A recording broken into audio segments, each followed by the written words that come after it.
오늘은 베드로후서 1장 1절부터 11절에 있는 말씀을 강해 설교로 여러분에게 드리겠습니다. 그래서 오늘 제목을 보배로운 믿음이라 그랬습니다. 여러분, 보배로운 믿음을 가지고 있습니까? 여러분, 믿음 자체가 보배입니다. 믿음으로 구원을 받지요. 믿음으로 영생을 받지요. 믿음으로 천국에 가는 것입니다. 우리의 몸은 질그릇과 같습니다. 우리 안에 보배를 가진 것입니다. 고린도후서 4장 7절에 보면은 우리가 이 보배를 질그릇에 가졌으니 그랬습니다. 이는 심히 하나님의 큰 능력이라고 그랬어요. 여러분이 믿음이 있다면은 하나님의 큰 능력이 있는 것입니다. 사랑하는 여러분들, 여러분 신앙생활과 교회 생활은 다르십니다. 많은 교인들이 교회 생활을 하는 것이 신앙으로 착각을 합니다. 여러분, 신앙생활이 먼저가 되고 그 다음에 교회 생활이 따라오는 것입니다. 신앙이 없이 교회 생활만 하는 것은 위험합니다. 많은 교회들이 있고 교인들이 있습니다. 교회에 나오지만은 마당만 밟고 다니는 교인들이 많습니다. 교회 생활을 습관적으로, 형식적으로, 의식적으로 하게 됩니다. 그러다가 교회를 오래 다니다 보면은 직분을 받게 되고 또 직분에 따라서 봉사도 하고 헌금도 내고 교제도 합니다. 그러다 보면은 나는 교인으로 교회를 오래 다녔으니 천국을 가겠지, 축복을 받겠지, 이렇게 생각하면은 잘못입니다. 소 외양간에 들어가면은 소가 된다는 생각입니다. 여러분, 확실히 죄인에서 구원을 받았습니까? 성령으로 거듭났습니까? 이제는 교인이 아니라 구원받고 거듭난 성도가 되었습니까? 여러분, 하나님은 살아계십니다. 하나님은 분명히 살아계세요. 그리고 천국에 분명히 있습니다. 여러분, 교회 나오시면서 지금 신앙을 가지고 예배드리잖아요. 이왕이면은 하나님을 잘 믿으십시오. 하나님을 열심히 믿으십시오. 여러분, 이 짧은 생애에서 영원한 세계를 준비해야 됩니다. 성도는 이왕 믿는 신앙인데 하나님을 기뻐하고 하나님이 그 원하시는 신앙생활을 해야지 축복을 받습니다. 무엇보다 신앙에 관심을 가지고 열심을 내시기를 바랍니다. 베드로후서는 교회 안에 침투한 거짓 교사들의 유혹에 빠지지 않도록 경계를 하면서 영적인 각성을 추구하는 것입니다. 예수님의 재림을 바라보면서 세상의 이 고난에서 소망을 가지고 믿음으로 인내하라고 권면하고 있습니다. 그리고 언젠가는 심판의 날을 대비하라고 말씀합니다.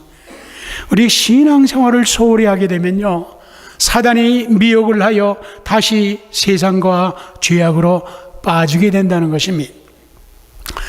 자, 오늘은 우리 1절부터 우리 읽겠습니다. 자, 1절을 보여주십시오.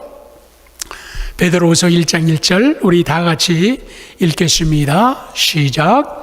예수 그리스도의 종이며 사도인 시몬 베드로는 우리 하나님과 구주 예수 그리스도의 의를 힘입어 동일하게 보배로운 믿음을 우리와 함께 받은 자들에게 편지하노니.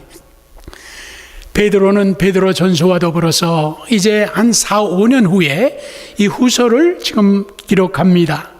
사도 베드로가 자신을 예수 그리스도의 종과 사도로 표현하고 있습니다. 뭐로 표현한다고요?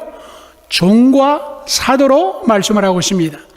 여러분, 종이라는 것은 둘로서라는 말이 비천한 노예 직분을 말하고 있습니다.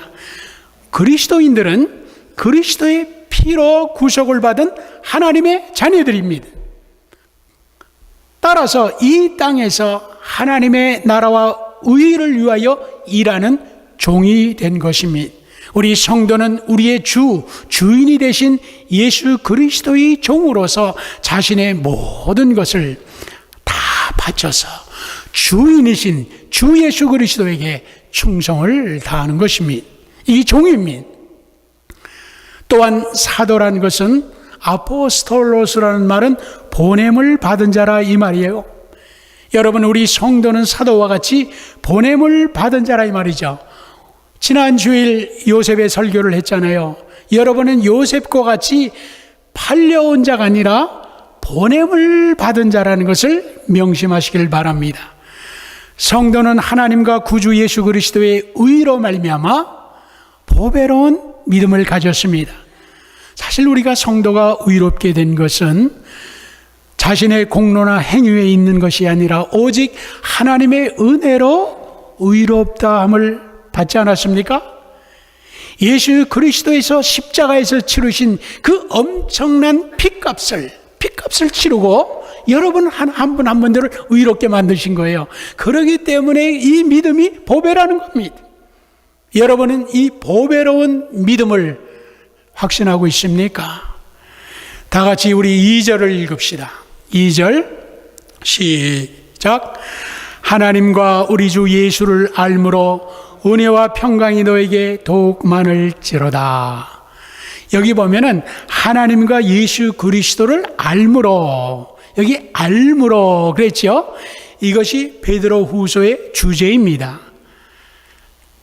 베드로 후서에서 지식이라든지 동사로 안다는 말이 16번, 3장에 걸쳐서 16번 나오고 있어요. 그래서 주제 구절이 뭐냐면은 베드로 후서의 마지막 절이 있어요. 그것이 3장 18절인데 우리 주 곧 구주 예수 그리스도의 은혜와 그를 아는 지식으로 자라가라. 사랑하는 여러분들, 여러분이 구원을 받고 하나님의 자녀가 되었으면요, 이제는 얼마나 하나님 아버지를 아는 지식을 가지고 있어요. 우리를 위하여 십자가에서 구속하신 그 부활하신 예수 그리스도를 얼마나 알고 있느냐 말이죠. 그리고 지금 우리 안에 계시는 이 성령님에 대해서 얼마나 잘 알고 있느냐 말이죠. 여러분 한번 생각해 보세요. 이거 형식적인 게 아니에요. 이건 실질적이고 체험적인 것입니다. 지금 우리 교회에 한 70명의 성도들이 주일 출석하고 있습니다. 제가 우리 성도님들에게 간절히 부탁드립니다. 여러분 꼭 큐티 날마다 경건한 시간을 가지시기를 부탁합니다. 70명의 정예부대가 되기를 바랍니다. 70명이 미국과 세계를 변화시킬 수 있는 능력의 성도가 될 수가 있습니다. 야곱의 70명의 식구가 애굽으로 가서 200만의 이스라엘 민족을 이루었습니다. 여러분, 날마다 조용한 시간 큐티를 하는 것이요, 날마다 하나님과 예수 그리스도를 더 깊이 알고 교제하는 것입니다. 하나님에 대한 지식을 깊이 알므로 은혜와 평강이 넘친다고 말씀을 합니다. 여러분, 세상이 아무리 힘들어도 은혜와 평강이 있으면 되지 않습니까? 힘이 들어도 날마다 큐티를 하는 분과 하지 않는 분과 천지차이예요. 큐티를 통하여 하나님의 음성을 듣고 하나님께 기도하고 그리고 그날 주신 말씀을 묵상하고 적용하는 삶을 살아보십시오. 하나님이 주시는 놀라운 은혜와 평강이 풍성하게 되는 것을 알게 됩니다. 다 같이 3절을 읽읍시다. 그의 신기한 능력으로 생명과 경건에 속한 모든 것을 우리에게 주셨으니 이는 자기의 영광과 덕으로서 우리를 부르신 이를 알므로 말미암으니라. 여기 3절이 중요한 말씀인데 여기에 무슨 말이 나오냐면 신기한 능력이 나오고 있어요. 신기한 능력. 이거 신적인 능력이에요. 여러분, 하나님은 전능하신 하나님이에요. 하나님이 하나님같이 일하시는 것이 우리 사람이 보기에는 신기한 능력과 기적으로 나타납니다. 하나님이 신기한 능력으로 생명과 경건에 속한 모든 것을 다 주셨다. 생명이라는 것은요, 그리스도 안에서 새로운 피조물이 되는 그 영생을 말하고 있어요. 경건이라는 것은 하나님께 좋은 예배를 드린다는 말이에요. 다시 말하면 하나님을 섬긴다는 것입니다. 그래서 구속함을 입은 우리 성도에게 생명과 경건에 속한 이 모든 것을 다 주셨다. 오늘 이 3절에서 저는 여러분에게 세 가지 질문을 드리고 싶습니다. 먼저는 여러분 생명, 영생을 받았습니까? 여러분 영생이 있는 성도와 영생이 없는 사람과는 엄청난 차이가 있습니다. 영생은 하나님을 믿는 자에게 거저 주시는 선물이라고 그랬습니다. 여러분 어떤 분은 영생은 죽어서 받는 것으로 생각을 하고 있어요. 아니에요. 지금 현재에 여러분은 영생을 받아서 이 현재에서 의미 있고 풍성한 삶을 살 수가 있습니다. 왜? 영생이 있기 때문에. 그리고 나아가서는 이 영생은 천국의 비자요, 나중에 예수님과 사랑하는 사람들과 영원토록 천국에서 살게 됩니다. 이것이 바로 영생이 있기 때문에 그렇습니다. 그리고 두 번째 질문은 여러분 경건의 은혜를 받았습니까? 이 경건이라는 것이 하나님을 예배하고 섬기는 일이에요. 하나님을 섬기면 따라오는 약속의 놀라운 축복들이 있습니다. 여러분 평생 하나님만을 잘 섬기면 돼요. 그게 전부예요. 어려울 거 없어요. 이거 간단한 거예요. 하나님만을 잘 섬기세요. 신명기 28장 2절에 내가 내 하나님 여호와의 말씀을 청종하면 이 모든 복이 내게 임하며 내게 이르느니, 이것이 지금 구약 성경에 자주 나오는 말씀이다 이 말이에요. 시편에도 128장 1절 2절에 보면은 여호와를 경외하며 섬긴다는 말이에요. 그의 길을 걷는 자마다 복이 있도다.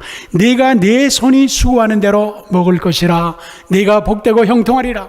여러분이 손으로 하는 일이 다 형통하게 되면은 그처럼 복이 어디 있어요? 바로 여호와를 바로 섬기는 자에게 하나님이 이 놀라운 약속을 수없이 했다 이 말이죠. 여러분 날마다 큐티를 하는 것이요, 하루 중에서 하나님을 예배하고 섬기는 가장 중요한 일입니다. 생명보다 중요한 일입니다. 여러분 바쁘고 시간이 없어서 큐티를 하지 않고 동분서주하는 것보다도 하나님 앞에서 큐티를 먼저 한 후에 하루의 일과를 시작하면 그날이 형통하게 됩니다. 로마서 12장 1절에 너의 몸을 하나님이 기뻐하시는 거룩한 산 제물로 드리라. 이것이 너희가 드릴 영적 예배라고 그랬어요. 날마다 우리의 몸을 산 제물로 하나님께 드리는 것이 영적 예배라. 예배는 주일날에만 드리는 것이 아니에요. 날마다 하나님께 드리는 삶 자체가 그것이 예배다 이 말이에요. 그래서 영생을 가진 성도는 가장 기뻐하는 것이 무엇이겠어요? 하나님을 예배하고 하나님을 섬기는 겁니다. 그래서 하나님은 예배하는 자를 찾으신다고 이렇게 말씀을 하신 거예요. 예배를 너무 기뻐하시는 거예요. 세 번째 질문은요, 여러분 하나님의 영광과 덕을 받았습니까? 하나님이 신기한 능력으로 생명과 경건에 속한 이 모든 것을 다 주셨어요.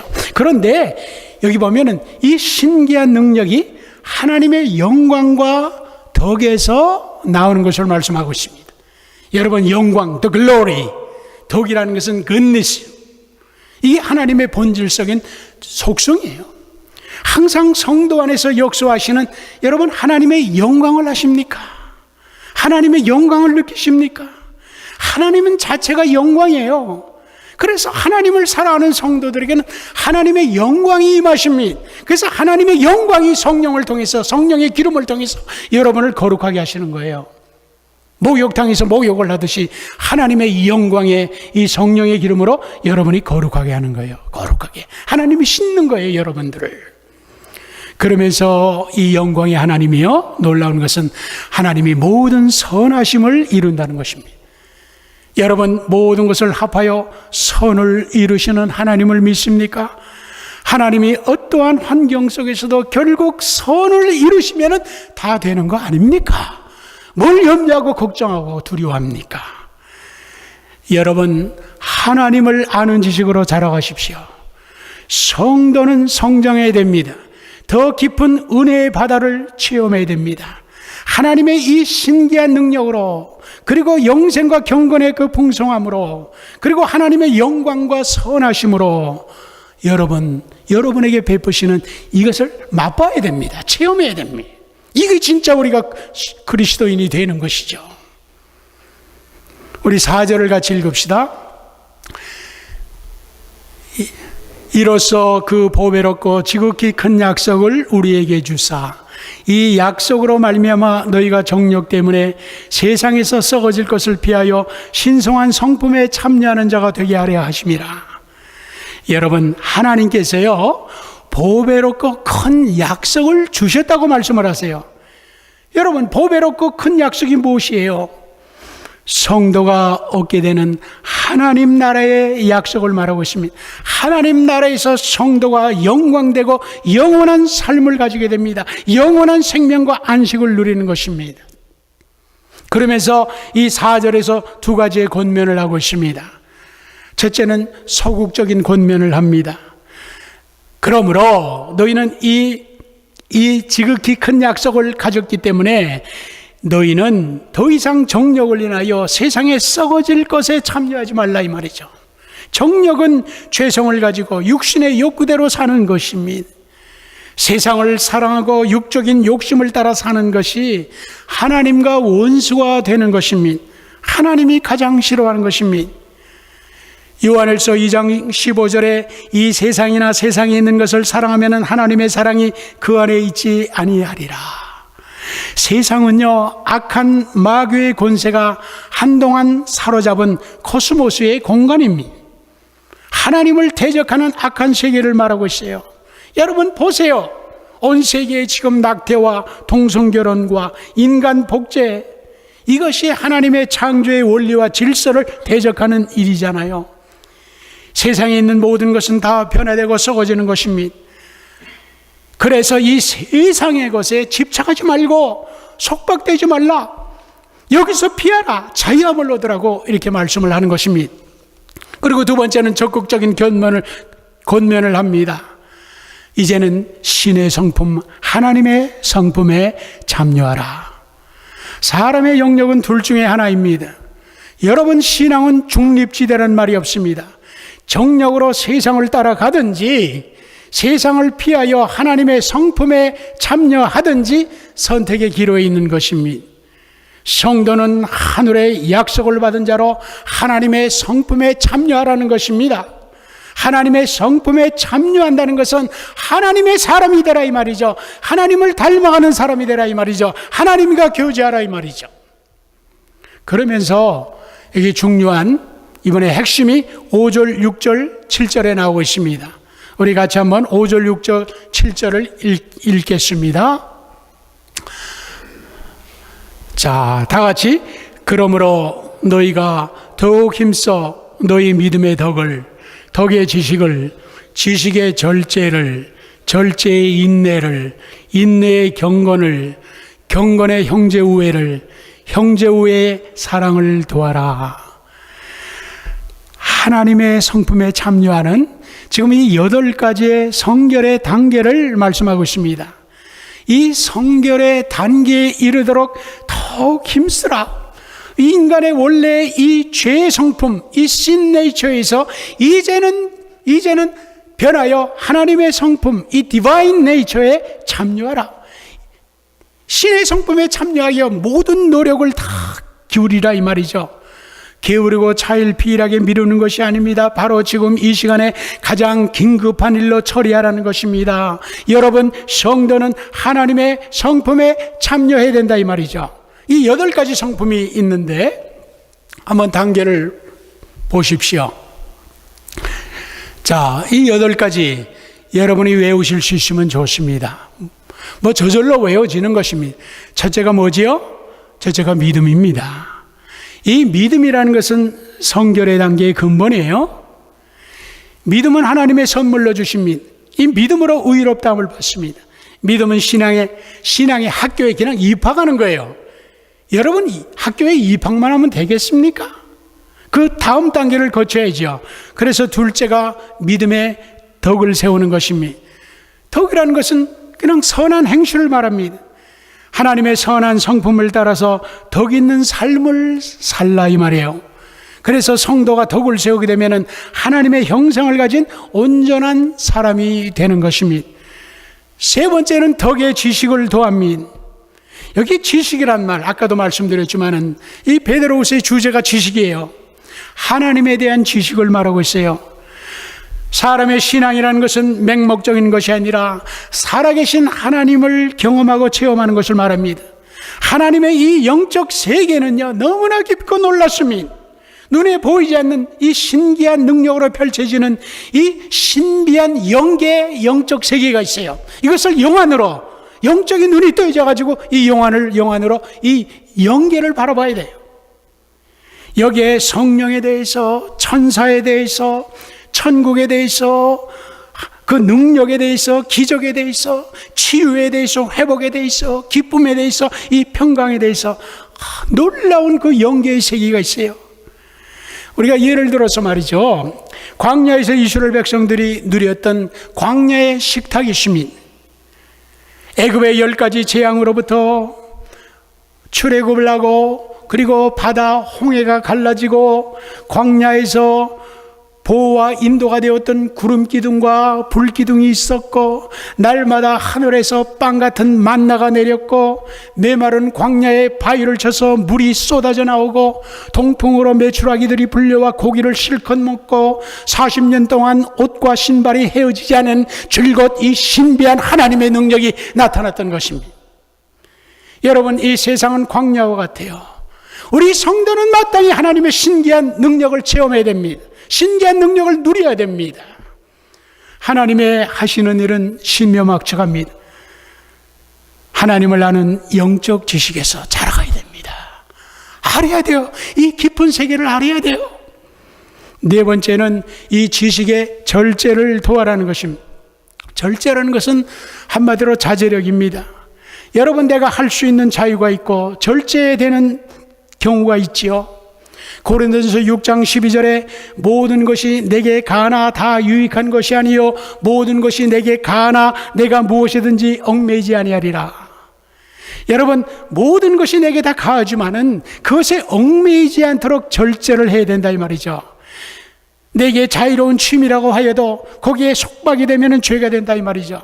예를 들어 골프가 좋은 운동이지만은 골프에 속박이 되고 골프에 중독이 된다 그러면은 그것은 죄가 된다 이 말이에요.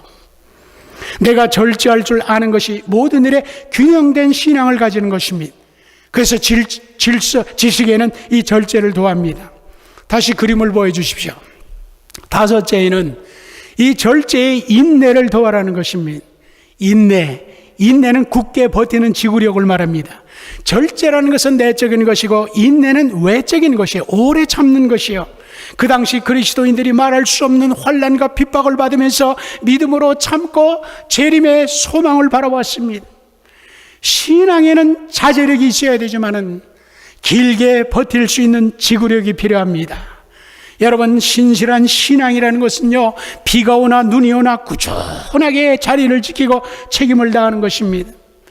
제가 목회를 하면서 보니까 결국 하나님의 축복을 받는 사람이 꾸준한 신실한 성도입니다. 여러분 다 바쁘시지만은 우리 교회 주일 예배에 성수주의를 하고 수요 예배에 나오고 매일 새벽 기도에 나오는 성도가 딱 2사람 있습니다. 주님은 심판날에 착하고 충성된 종아 칭찬했습니다. 여러분, 믿음은 충성입니다. 하루아침의 믿음이 아니라 언제나 꾸준한 믿음을 하나님이 보십니다. 6번째는 인내의 경건을 도하라는 것입니다. 이 경건이라는 말은 아까 말씀드렸지만 그 말 자체가 좋은 예배를 드리는 것입니다. 그러니까 경건이라는 것은 하나님을 올바로 섬기는 것입니다.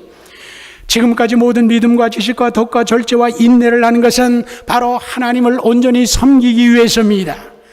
사람이 선을 행하면서도 잘못하면은 자신을 높이는 교만에 빠지고 있습니다. 선을 행할수록 우리는 보잘것없는 존재라고 시인하십시오. 누가복음 17장 10절에 나는 무익한 종이라 할 일을 다한 것뿐이라. 오직 하나님만을 섬기며 찬양하며 경배하셔야 됩니다. 7번째는 경건의 형제 우애를 도하라. 형제 우애란 말은 필라델피아 이 말이에요. 필라델피아. 인간에 대한 사랑을 말합니다. 예수님이 주신 최고의 계명은 하나님을 사랑하고 내 이웃을 내 몸같이 사랑하라입니다. 하나님을 섬기며 경외하는 성도는 반드시 사람을 사랑해야 됩니다. 요한일서 4장 20절 21절에 누구든지 하나님을 사랑하라고 그 형제를 미워하면 이는 거짓말하는 자라. 보는 바 그 형제를 사랑하지 않으면서 어떻게 보지 못하는 하나님을 사랑한다고 말할 수가 있느냐 이 말이에요. 하나님을 사랑하는 자는 그 형제를 사랑할지라. 하나님을 사랑하면 형제를 사랑하게 됩니다. 8번째로 형제의 사랑을 공급하라. 마지막, 여기 이 사랑은 아가페의 사랑, 하나님의 사랑을 말해요. 이 사랑은 모든 덕목을 포함하는 최고의 사랑이에요. 사랑이 없으면 아무것도 아니에요. 사랑이 없으면 하나님께 아무 소용이 없다고 말씀하잖아요. 사랑은 앞에서 열거된 모든 이 덕을 의미 있고 가치 있게 하는 최고의 덕목이에요. 그래서 성도가 이 모든 것 위에 사랑으로 덮을 때에 모든 것이 온전하게 됩니다. 여러분, 사랑의 성도입니까? 사랑하는 성도가요, 하나님과 동행하고 하나님의 친구가 되는 것입니다. 그래서 이제 8절에 다 같이 8절을 봅시다. 다 같이 이런 것이 너에게 있어 흡족한즉 너희로 우리 주 예수 그리스도를 알기에 게으르지 않고 열매 없는 자가 되지 않게 하려니와. 그래서 여기에 두 가지의 결과를 말씀하고 있어요. 첫째는 8가지 덕목을 가진 자를 말하고 있어요. 성도가 이 덕목을 실행하게 되면은 첫째는 더욱 부지런히 주 예수 그리스도를 아는 지식을 더하게 됩니다. 덕목을 통해서. 둘째는 성도가 열매를 맺게 됩니다. 사람은요, 열매로 그 사람을 알 수가 있어요. 예수님도 말씀하셨어요. 마태복음 7장 16절 17절에 그들의 열매로 그들을 알지니, 좋은 나무마다 아름다운 열매를 맺고 못된 나무가 나쁜 열매를 맺나니 이러므로 그들의 열매로 그들을 알리라. 결국 여러분, 포도원의 주인이신 하나님은 결국은 여러분의 열매를 원하십니다. 여러분, 언젠가 하나님의 심판대 앞에서 무슨 열매를 가지고 가시겠습니까? 이 열매라는 것은 이 신앙의 덕목들을 사람들에게 나타내 보이는 행실을 말하고 있습니다. 우리 다 같이 9절을 읽읍시다.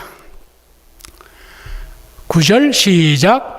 이런 것이 없는 자는 맹인이라 멀리 보지 못하고 그의 옛죄가 깨끗하게 된 것을 잊었느니라. 여기는 두 번째로 8가지 덕목이 없는 자를 말하고 있습니다. 열매를 맺지 못하는 자는 소경이라 눈이 어두워 사물을 보지 못하는 자입니다. 영적으로 눈이 어두우면은 이 하나님이 주신 이 신기한 능력, 이 생명과 경건에 관한 이 모든 것을 전혀 모르고 있는 거예요. 이들은 멀리 보지도 못하고 근시안을 가져가지고 그저 그냥 현세의 평안함이나 탐욕만을 바라보고 하늘의 영원한 소망이나 영광을 전혀 보지 못하는 거예요. 이들은 땅의 것에 매여 있으면서 장차 다가올 이 미래의 축복을 전혀 보지 못하는 거예요. 그러면서요, 옛죄가 깨끗하게 된 것도 잊었느니라. 거기다가 회개하고 죄사함을 받은 것도 잊어버린다는 것입니다. 여러분, 신앙의 성장이 되지 않으면 오히려 퇴보하고 타락하게 됩니다. 여러분, 신앙이라는 것은 물을 거슬러 올라가는 살아있는 고기와 같습니다. 신앙생활의 현상 유지라는 것이 없습니다. 올라가든지 내려가든지 신앙이 차든지 덥든지 적당한 샌드위치는 없다 이 말이에요. 10절을 같이 읽읍시다. 그러므로 형제들아 더욱 힘써 너희 부르심과 택하심을 굳게 하라. 너희가 이것을 행한 즉 언제든지 실족하지 아니하리라. 그러므로 이제 주의 부르심과 택하심을 굳게 하라. 하나님은 우리 성도를 구원하기 위하여 하나님이 부르시고 택하셨어요. 그래서 성도는 하나님의 부르심에 합당하게 생활을 하다. 이것이 마땅한 것이 아니냐 이 말이죠. 왕자는 왕자답게 살아야 되고 공주는 공주답게 살아야 된다 이 말이죠. 시계는 시간을 가르쳐주고 히터는 열을 내는 것입니다. 우리 성도는 하나님을 예비하고 하나님께 모든 영광을 돌리는 것입니다. 그러면서 부르심에 합당하게 행하라. 그러면은 구원을 잃지 아니하리라. 여러분, 구원에서 떨어지는 수가 있습니다. 두 가지 이유예요. 첫째는 성령으로 거듭나지 않은 자, 둘째는 사단의 미혹을 받아서 성령을 회방하는 죄로 세상에 나가는 자들입니다. 구원을 잃습니다. 마지막 11절 다 같이 읽읍시다. 시작. 이같이 하면 우리 주 곧 구주 예수 그리스도의 영원한 나라에 들어감을 넉넉히 너에게 주시리라. 신앙의 덕목을 잘 실천하여서 영을 열매를 맺으면 넉넉하게 확실하게 영원한 하나님 나라에 들어간다는 것입니다. 이 땅에 사는 동안에 열심을 다하여 하나님의 지식으로 자라가고 예수 그리스도를 닮아가는 신앙생활을 하십시오. 그러면 하나님 나라의 그 영광과 기업을 얻게 됩니다. 바로 이것이 여러분의 보배로운 믿음입니다.